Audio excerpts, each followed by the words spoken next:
नमस्कार साथियों, स्वागत है आप सभी के अपने YouTube चैनल में। और आज एक कहानी हम पढ़ रहे हैं जिस कहानी का नाम है घर जवाई। तो ये प्रेमचंद जी के द्वारा लिखी गई कहानी है और बहुत ही शानदार कहानी है कि एक जवाई जब किसी के घर में रहता है, मतलब अपने ससुराल में रहता है, तो उसकी क्या इज्जत रहती है। वैसे आप जानते हो कि जवाइयों की कितनी इज्जत है, लेकिन जैसे वो ससुराल जाता है, ससुराल में रहने लगता है, तो उसकी इज्जत क्या रहती है। चलिए आइए शुरू करते हैं। हरिधन जेठ की दोपहरी में ऊख में पानी देकर आया और बाहर बैठा रहा। घर में से धुआं उड़ता नजर आता था, छन छन की आवाज़ भी आ रही थी। उसके दोनों साले उसके बाद आए और घर में चले गए। दोनों सालों के लड़के भी आए और उसी तरह अंदर दाखिल हो गए, पर हरिधन अंदर न जा सका।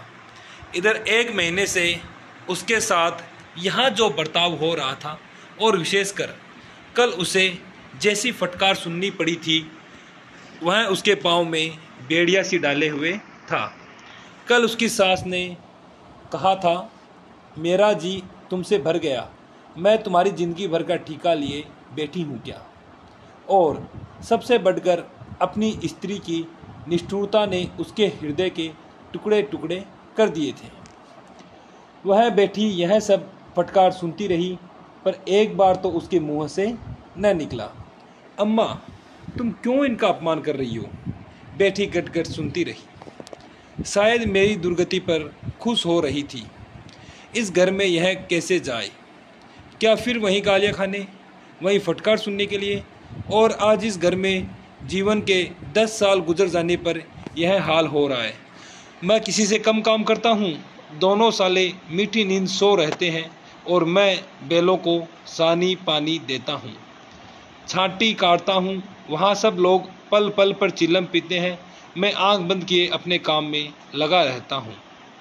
संध्या समय घरवाले गाने बजाने चले जाते हैं, मैं घड़ी रात तक गाय भैंसे दुहता रहता हूँ। उसका यह पुरस्कार मिल रहा है कि कोई खाने को भी नहीं पूछता, उल्टे गालियाँ मिलती हैं। उसकी स्त्री घर में से डोल लेकर निकली और बोली, जरा इसे कुएं से खींच लो, एक बूंद पानी नहीं है।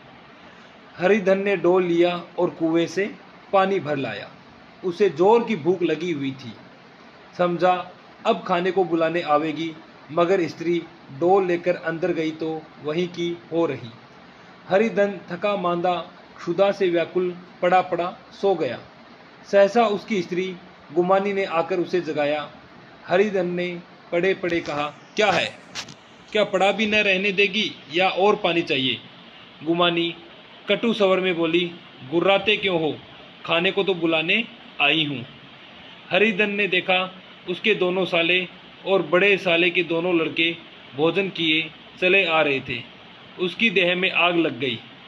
मेरी अब यह नौबत पहुँच गई कि इन लोगों के साथ बैठकर खा भी नहीं सकता। ये लोग मालिक हैं, मैं इनकी जूठी थाली चाटने वाला हूँ। मैं इनका कुत्ता हूँ जिसे खाने के बाद एक टुकड़ा रोटी डाल दी जाती है। यही घर है जहाँ आज से 10 साल पहले उसका कितना आदर सत्कार होता था।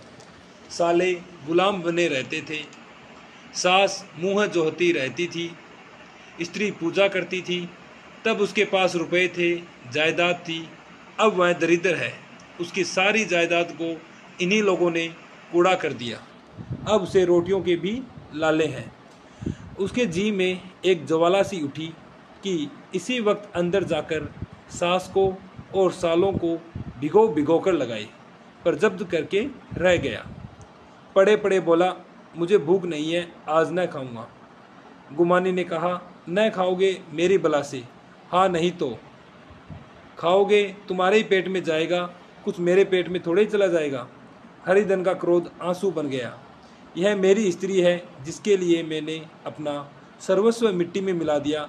मुझे उल्लू बनाकर यह सब अब निकाल देना चाहते हैं। वह अब कहाँ जाए, क्या करे।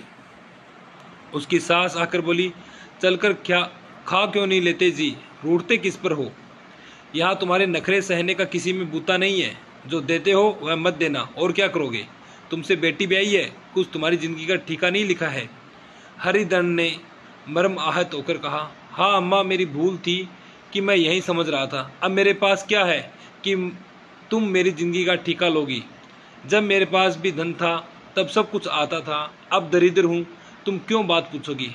बूढ़ी सास भी मुंह फुलाकर भीतर चली गई। बच्चों के लिए बाप एक फालतू सी चीज़, एक विलास की वस्तु है। जैसे घोड़े के लिए चने या बाबुओं के लिए मोहन भोग। माँ रोटी दाल है, मोहन भोग उम्र भर न मिले तो किसका नुकसान है, मगर एक दिन रोटी दाल के दर्शन न हो तो फिर देखिए क्या हाल होता है। पिता के दर्शन कभी कभी शाम सवेरे हो जाते हैं। वह बच्चे को उछालता है, दुलारता है, कभी गोद में लेकर या अंगुली पकड़कर सैर कराने ले जाता है, और बस यही उसके कर्तव्य की इति है। वह परदेश चला जाए, बच्चे को परवाह नहीं होती, लेकिन माँ तो बच्चे का सर्वस्व है। बालक एक मिनट के लिए भी उसका वियोग नहीं सह सकता। पिता कोई हो उसे परवाह नहीं, केवल एक उछलने कूदने वाला आदमी होना चाहिए, लेकिन माता तो अपनी ही होनी चाहिए। 16 आने अपनी, वही रूप, वही रंग, वही प्यार, वही सब कुछ। वह अगर नहीं है तो बालक के जीवन का स्रोत मानो सूख जाता है। फिर वह शिव का नंदी है जिस पर फूल या जल चढ़ाना लाजमी नहीं, अख्तियारी है। हरिधन की माता का आज 10 साल हुए देहांत हो गया था। उस वक्त उसका विवाह हो चुका था। वह 16 साल का कुमार था, पर माँ के मरते ही उसे मालूम हुआ मैं कितना निसहाय हूँ, जैसे उस पर उसका कोई अधिकार ही न रहा हो। बहनों के विवाह हो चुके थे, भाई कोई दूसरा न था। बेचारा अकेले घर में जाते भी डरता था। माँ के लिए रोता था, पर माँ की परछाई से डरता था। जिस कोठरी में उसने देह त्याग किया था उधर वह आंखें तक न उठाता। घर में एक बुआ थी, वह हरिधन का बहुत दुलार करती। हरिधन को अब दूध ज़्यादा मिलता, काम भी कम करना पड़ता। बुआ बार बार पूछती, बेटा कुछ खाओगे। बाप भी अब उसे ज़्यादा प्यार करता, उसके लिए अलग एक गाय मंगवा दी। कभी कभी उसे कुछ पैसे दे देता कि जैसे चाहे खर्च करे, पर इन मरहमों से वह घाव न पूरा होता था जिसने उसकी आत्मा को आहत कर दिया था। यह दुलार और प्यार उसे बार बार माँ की याद दिलाता। माँ की घुड़कियों में जो मज़ा था वह क्या इस दुलार में था। माँ से मांग कर, लड़कर, ठुनक कर, रूठ कर लेने में जो आनंद था वह क्या इस भिक्षादान में था। पहले वह स्वस्थ था, मांग कर खाता, लड़ लड़ कर खाता। अब वह बीमार था, अच्छे से अच्छे पदार्थ उसे दिए जाते थे, पर भूख न थी। साल भर वह इस दशा में रहा। फिर दुनिया बदल गई। एक नई स्त्री, जिसे लोग उसकी माता कहते थे, उसके घर में आई, और देखते देखते एक काली घटा की तरह उसके संकुचित भूमंडल पर छा गई सारी हरियाली। सारे प्रकाश पर अंधकार का पर्दा पड़ गया। हरिधन ने इस नकली माँ से बात तक न की, कभी उसके पास गया तक नहीं। एक दिन घर से निकला और ससुराल चला आया। यानी इसकी जो पापा ने दूसरी शादी कर ली थी और उससे उसने बात भी नहीं की। इसके बाद में वो ससुराल आ गया। बाप ने बार बार बुलाया, पर उनके जीते जी वह फिर उस घर में न गया। जिस दिन उसके पिता के देहांत की सूचना मिली, उसे एक प्रकार का ईर्ष्यामय हर्ष हुआ। उसकी आंखों से आंसू की एक बूंद भी न आई। इस नए संसार में आकर हरिधन को एक बार फिर मातृ स्नेह का आनंद मिला। उसकी सास ने ऋषि वरदान की भांति उसके शून्य जीवन को विभूतियों से परिपूर्ण कर दिया। मरुभूमि में हरियाली उत्पन्न हो गई। सालियों की चूहल में, सास के स्नेह में, सालों के वाक विलास में और स्त्री के प्रेम में उसके जीवन की सारी आकांक्षाएं पूरी हो गई। सास कहती, बेटा तुम इस घर को अपना ही समझो, तुम ही मेरी आंखों के तारे हो। वह उससे अपने लड़कों की, बहुओं की शिकायत करती। वह दिल में समझता था, सासू जी मुझे अपने बेटों से भी ज़्यादा चाहती हैं। बाप के मरते ही वह घर गया और अपने हिस्से की जायदाद को कूड़ा करके रुपयों की थैली लिए हुए आ गया। अब उसका दूना आदर सत्कार होने लगा। उसने अपनी सारी संपत्ति सास के चरणों पर अर्पण करके अपने जीवन को सार्थक कर दिया। अब तक उसे कभी कभी घर की याद आ जाती थी। अब भूलकर भी उसकी याद न आती, मानो वह उसके जीवन का कोई भीषण कांड था जिसे वह भूल जाना ही अच्छा समझता था। वह सबसे पहले उठता, सबसे ज़्यादा काम करता। उसका मनोयोग, उसका परिश्रम देखकर गांव के लोग दांतों तले अंगुली दबाते थे। उसके ससुर का भाग बखानते, जिसे ऐसा दामाद मिल गया। लेकिन ज्यों ज्यों दिन गुजरते गए उसका मान सम्मान घटता गया। पहले देवता, फिर घर का आदमी, अंत में घर का दास हो गया। रोटियों में भी बाधा पड़ गई, अपमान होने लगा। अगर घर के लोग भूखों मरते और साथ ही उसे भी मरना पड़ता तो उसे जरा भी शिकायत न होती। लेकिन जब देखता और लोग मुझों पर ताव दे रहे हैं, केवल मैं ही दूध की मक्खी बना दिया गया हूँ, तो उसके अंतःस्थल से एक लंबी ठंडी आह निकल जाती। अभी उसकी उम्र 25 ही साल की तो थी। इतनी उम्र इस घर में कैसे गुजरेगी? और तो और उसकी स्त्री ने भी आंखें फेर ली। यह उस विपत्ति का सबसे बड़ा क्रूर दृश्य था। हरिधन तो भूखा प्यासा, चिंता दाह में जल रहा था। इधर घर में सास जी और दोनों सालों में बातें हो रही थी। गुमानी भी हाँ में हाँ मिलाती जाती थी। बड़े साले ने कहा, हम लोगों की बराबरी करते हैं, यह नहीं समझते कि बड़े साले ने कहा कि हम लोगों की बराबरी करते हैं, यह नहीं समझते कि किसी ने उनकी ज़िंदगी भर का बीड़ा थोड़े ही लिया है। 10 साल हो गए, इतने दिनों में क्या 2-3 हज़ार रुपये न हड़प गए होंगे। छोटे साले बोले, मजूर हो तो आदमी घुड़के भी डांटे भी, अब इनसे कोई क्या कहे। न जाने इनसे कभी पिंड छूटेगा भी या नहीं। अपने दिल में समझते होंगे मैंने 2,000 रुपये नहीं दिए हैं। यह नहीं समझते कि उनके 2,000 रुपये कब के उड़ चुके। 1.25 सेर तो 1 जून को चाहिए, यानी एक टाइम के लिए इनको 1.25 सेर अनाज खाने को चाहिए। सास ने गंभीर भाव से कहा, बड़ी भारी खुराक है, यानी बहुत बड़ी भारी खुराक है खाने के लिए। गुमानी माता के सिर से जूं निकाल रही थी। सुलगते हुए हृदय से बोली, निकम्मे आदमी को खाने के सिवा और काम ही क्या रहता है। देखिए वाइफ भी कैसी बातें कर रही है। बड़े खाने की कोई बात नहीं है, जिसकी जितनी भूख हो जाए उतना खाए, लेकिन कुछ पैदा भी तो करना चाहिए। यह नहीं समझते कि पहुनई में किसी के दिन कटे हैं। छोटा बेटा क्या कहता है, देखिए, मैं तो एक दिन कह दूंगा, अब अपनी राय लीजिए, आपका कर्जा नहीं खाया है। गुमानी घर वालों की ऐसी ऐसी बातें सुनकर अपने पति से द्वेष करने लगी थी। अगर वह बाहर से 4 पैसे लाता तो इस घर में उसका कितना मान सम्मान होता। वह भी रानी बनकर रहती। न जाने क्यों कहीं बाहर जाकर कमाते उसकी नानी मरती है। गुमानी की मनोवृत्तियां अभी तक बिल्कुल बालपन की सी थी। उसका अपना कोई घर न था। उसी घर का हित अहित उसके लिए भी प्रधान था। वह भी उन्हीं शब्दों में विचार करती, इस समस्या को उन्हीं आंखों से देखती जैसे उसके घर वाले देखते थे। सच तो 2,000 रुपये में क्या किसी को मोल ले लेंगे? 10 साल में तो 2,000 रुपये होते ही क्या हैं? 200 ही तो साल भर के हुए। क्या 2 आदमी साल भर में 200 भी न खाएंगे? फिर कपड़े लत्ते, दूध, घी सभी कुछ तो है। 10 साल हो गए, एक पित्तल का छल्ला नहीं बना। घर से निकलते तो जैसे इनके प्राण निकलते हैं। जानते हैं जैसे पहले पूजा होती थी वैसे ही जन्म भर होती रहेगी। यह नहीं सोचते कि पहले और बात थी, अब और बात है। बहू तो पहले ससुराल जाती है तो उसका कितना महात्म होता है। उसके डोली से उतरते ही बाजे बजते हैं। गांव मोहल्ले की औरतें उसका मुंह देखने आती हैं और रुपए देती हैं। महीनों उसे घर भर से अच्छा खाने को मिलता है, अच्छा पहनने को, कोई काम नहीं लिया जाता। लेकिन 6 महीनों के बाद उसकी कोई बात भी नहीं पूछता। वह घर भर की लौंडी हो जाती है। उनके घर में मेरी भी तो वही गति होती।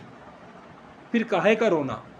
जो यह कहो कि मैं तो काम करता हूँ तो तुम्हारी भूल है। मजूर की और बात है, उसे आदमी डांटता भी है, मारता भी है। जब चाहता है रखता है, जब चाहता है निकाल देता है, कसकर काम लेता है। यह नहीं कि जब जी में आया कुछ काम किया, जब जी में आया पढ़कर सो रहे। हरिधन अभी पड़ा पड़ा अंदर ही सुलग रहा था। कि दोनों साले बाहर आए और बड़े साहब बोले, भैया उठो, तीसरा पहर ढल गया, कब तक सोते रहोगे, सारा खेत पड़ा हुआ है। हरिधन चट उठ बैठा और तीव्र स्वर में बोला, क्या तुम लोगों ने मुझे उल्लू समझ लिया है? दोनों साले हक्का बक्का हो गए। जिस आदमी ने कभी जबान नहीं खोली, हमेशा गुलामों की तरह हाथ बांध हाजिर रहा, वह आज एकाएक इतना आत्म अभिमानी हो जाए, यह उनको चौंका देने के लिए काफ़ी था। कुछ जवाब न सूझा। हरिधन ने देखा इन दोनों के कदम उखड़ गए हैं, तो एक धक्का और देने की प्रबल इच्छा को न रोक सका। उसी ढंग से बोला, मेरी भी आंखें हैं, अंधा नहीं हूँ न बहरा ही हूँ। छाती फाड़कर काम करूँ और उस पर भी कुत्ता समझा जाऊँ, ऐसे गद्दे और कहीं होंगे। अब बड़े साले भी गर्म पड़े। तुम्हें किसी ने यहाँ बांध तो नहीं रखा है? अब की हरिधन लाजवाब हुआ, कोई बात न सूझी। बड़े ने फिर उसी ढंग से कहा, अगर तुम चाहो कि जन्म भर पाहुने बने रहो और तुम्हारा वैसा ही आदर सत्कार होता रहे, तो यह हमारे बस की बात नहीं है। हरिधन ने आंखें निकालकर कहा, क्या मैं तुम लोगों से कम काम करता हूँ? बड़े, यह कौन कहता है? हरिधन, तो तुम्हारे घर की नीति है कि जो सबसे ज़्यादा काम करे वहीं भूखों मारा जाए। बड़े, तुम खुद खाने नहीं गए, क्या कोई तुम्हारे मुंह में कोट डाल देता? हरिधन ने होंठ चबाकर कहा, मैं खुद खाने नहीं गया, कहते तुम्हें लाज नहीं आती? नहीं आई थी बहन तुम्हें बुलाने? बताओ, बहन तुम्हें बुलाने नहीं आई थी? छोटे साले ने कहा, अम्मा भी तो आई थी, तुमने कह दिया मुझे भूख नहीं है, तो क्या करती? सास भीतर से लपकी चली आ रही थी। यह बात सुनकर बोली, कितना कहकर हार गई, कोई उठे न तो मैं क्या करूं? हरिधन ने विष, खून और आग से भरे हुए स्वर में कहा, मैं तुम्हारे लड़कों का जूठा खाने के लिए हूँ? मैं कुत्ता हूँ कि तुम लोग खाकर मेरे सामने रूखी रोटी का टुकड़ा फेंक दो? बुढ़िया ने ऐंठ कर कहा, तो क्या तुम लड़कों की बराबरी करोगे? हरिधन परास्त हो गया। बुढ़िया ने एक ही वाक प्रहार में उसका काम तमाम कर दिया। उसकी तनी हुई भवें ढीली पड़ गई, आंखों की आग बुझ गई, फड़कते हुए नथुने शांत हो गए। किसी आहत मनुष्य की भांति वह जमीन पर गिर पड़ा। क्या तुम मेरे लड़कों की बराबरी करोगे? यह वाक्य एक लंबे भाले की तरह उसके हृदय में चुभता चला जाता था। न हृदय का अंत था, न उस भाले का।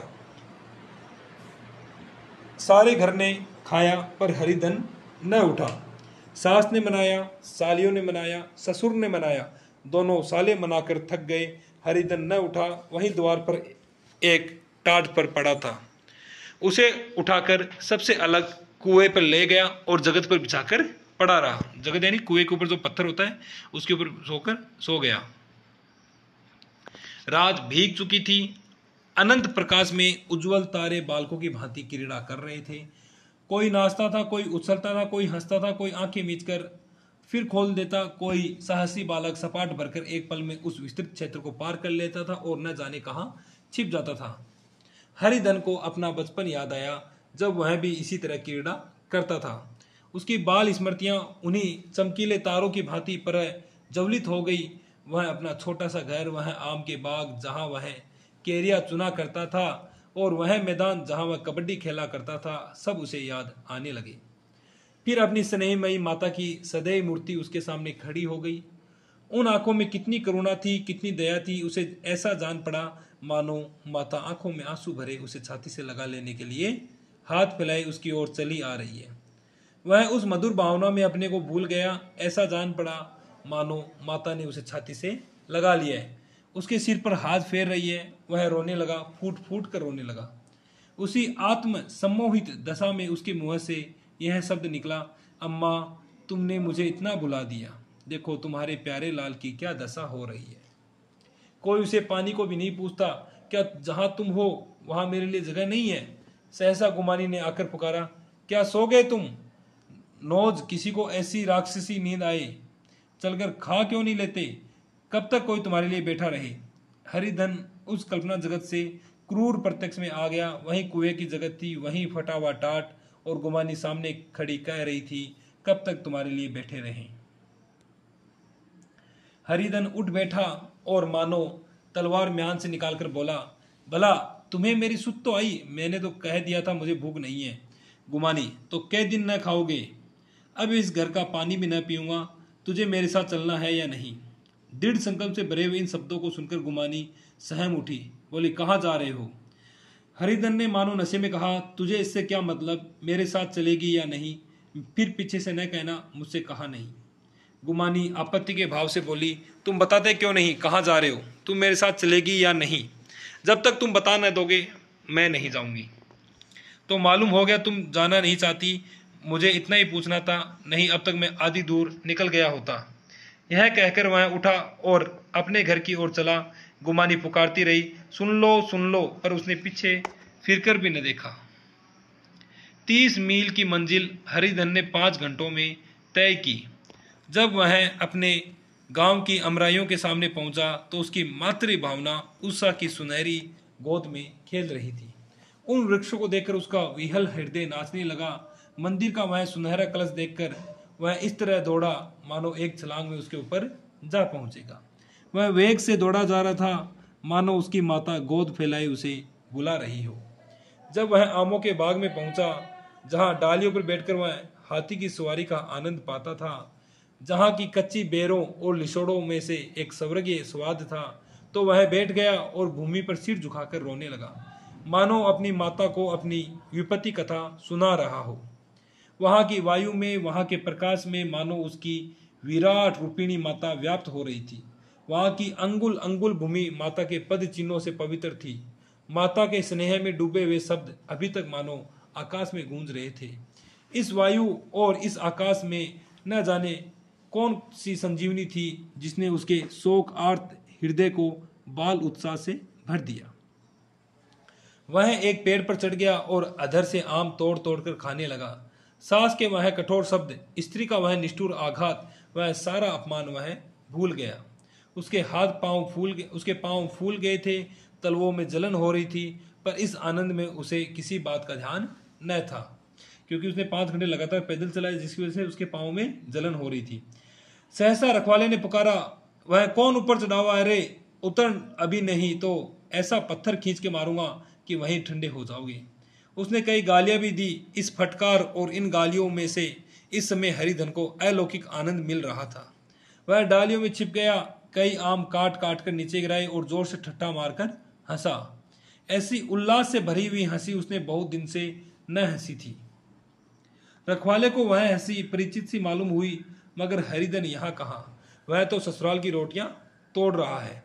कैसा हंसोड़ा था, कितना चिबीला, न जाने बेचारे का क्या हाल हुआ। पेड़ की डाल से तालाब में कूद पड़ता था। अब गांव में ऐसा कौन है? डांट कर बोला, वहां बैठे बैठे हंसोगे तो आकर सारी हंसी निकाल दूंगा, नहीं सीधे से उतर जाओ। वह गालियां देने जा रहा था कि एक गुठली आकर उसके सिर पर लगी। सिर सहलाता हुआ बोला, यह कौन शैतान है? नहीं मानता? ठहर तो, मैं आकर तेरी खबर लेता हूं। उसने अपनी लकड़ी नीचे रख दी और बंदरों की तरह चटपट ऊपर चढ़ गया। देखा तो हरिधन बैठा मुस्कुरा रहा है। चकित होकर बोला, अरे हरिधन, तुम यहाँ कब आए? इस पेड़ पर कब से बैठे हो? दोनों बचपन सखा वहीं गले मिले। यहाँ कब आए? चलो घर चलो भले आदमी। क्या यहाँ क्या वहां यानी ससुराल में आम भी मैसर नहीं होते थे, यानी उपलब्ध नहीं थे तुम्हें? हरिधन ने मुस्कुराकर कहा, मंगरू, इन आमों में जो स्वाद है वह कहीं के आमों में नहीं है। गांव का क्या रंग ढंग है मंगरू, सब चैन चान है भैया। तुमने तो जैसे नाता ही तोड़ लिया। इस तरह कोई अपना गांव घर छोड़ देता है? जब से तुम्हारे दादा मरे सारी गृहस्थी चौपट हो गई। 2 छोटे छोटे लड़के हैं, उनके किए क्या होता है? हरिधन, मुझे अब उस गृहस्थी से क्या वास्ता है भाई? मैं तो अपना ले दे चुका, मजूरी तो मिलेगी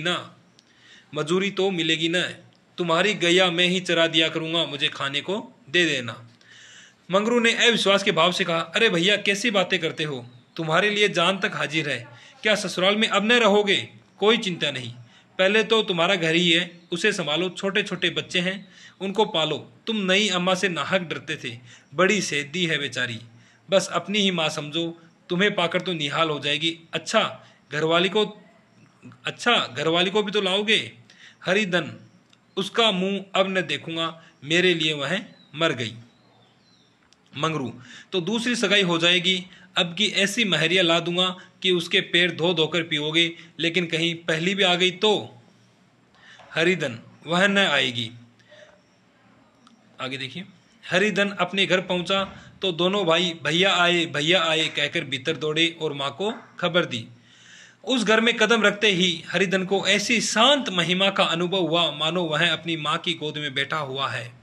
इतने दिनों ठोकरें खाने से उसका हृदय कोमल हो गया था। जहाँ पहले अभिमान था, आग्रह था, हेकड़ी थी, वहाँ अब निराशा थी, पराजय थी, याचना थी। बीमारी का जोर कम हो चुका था। अब उस घर पर मामूली दवा भी असर कर सकती थी। किले की दीवारें छिद चुकी थी, अब उसमें घुस जाना असह्य न था। वही घर जिससे वह एक दिन विरक्त होकर गया था, अब गोद फैलाए उसे आश्रय देने को तैयार था। हरिधन का निरअवलंबन मन यह आश्रय पाकर मानो तृप्त हो गया। शाम को विमाता ने कहा, बेटा तुम घर आ गए, हमारे धन भाग, अब इन बच्चों को पालो। माँ का नाता न सही, बाप का नाता तो है ही। मुझे एक रोटी दे देना, खाकर एक कोने में पड़ी रहूंगी। तुम्हारी अम्मा से मेरा बहन का नाता है, उस नाते से भी तुम मेरे लड़के होते हो।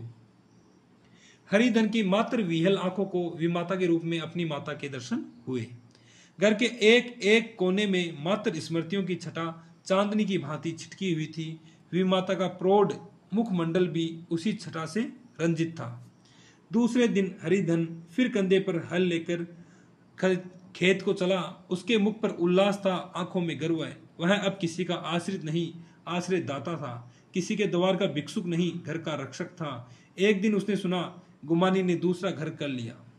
माँ से बोला, तुमने सुना काकी, गुमानी ने घर कर लिया। काकी ने कहा, घर क्या कर लेगी, ठट्टा है, बिरादरी में ऐसा अंधेर, पंचायत नहीं अदालत तो है। हरिधन ने कहा, नहीं काकी, बहुत अच्छा हुआ, ला महावीर जी को लड्डू चढ़ाऊं। मैं तो डर रहा था कहीं मेरे गले न आ पड़े। भगवान ने मेरी सुन ली। मैं वहां से यहीं ठान कर चला था, अब उसका मुंह न देखूंगा। तो साथियों, ये थी प्रेमचंद जी की एक शानदार कहानी घर जमाई की। किस तरह से एक व्यक्ति होता है, जब वो जमाई होता है तो उसकी कितनी इज्जत होती है, और जैसे वो घर जमाई बन जाता है तो उसकी सारी की सारी इज्जत है वो मिट्टी में मिल जाती है। तो अगर आपकी भी शादी हो तो कोशिश करें कि घर जमाई न बने, क्योंकि घर जमाई में आपकी इज्जत जरूर आपकी कम हो जाती है। ठीक है साथियों, और कहानी अच्छी लगी तो लाइक जरूर करें। और आपका अपना यूट्यूब चैनल है जहाँ पे हम आपको ऑल इंडिया से जॉब अपडेट आपको प्रोवाइड करवाते हैं, तो प्लीज़ सब्सक्राइब जरूर करें। थैंक यू, धन्यवाद।